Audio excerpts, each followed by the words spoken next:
Nakausap ko yung isang contractor, sabi niya, sir, pagod na kami. Kadi-deliver na pera sa kanila. Kano ba kinukuha sa iyo? 40%. So ang collusion, contractor and DPWH, ganun po ba yun?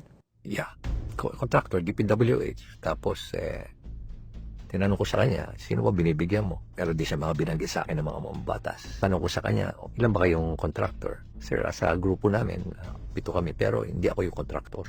Subcontractor lang po kami. Kaya nga, sino siya main contractor? Sila rin po. Yung mga politiko rin. Sinong supplier? Sila rin po. Triple whammy na. Inaral din daw ni Mayor Magalong kung magkano ba ang hatian ng mga nangurakot.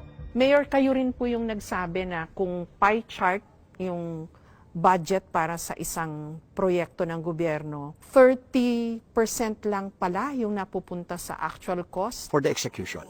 And then, Average kasi lumalabas ng mga 40 to 45, di ba? Pero wala pa yung profit ng contractor. Sabi mo, nag-impose siya ng 15%, 30% na maiwan. Yun yung 30% na gagamitin niya. So, ang tanong ko sa kanya, how will you be able to execute it? Paano mo ma-assure na quality yan? Sir, hindi sir. Mapipilitan kaming mag-substandard. kaya walang bakal yung mga nakikitang proyekto. Kaya po yung semento napakanipis. Ganon din pati yung asphalt overlay, mga road opening.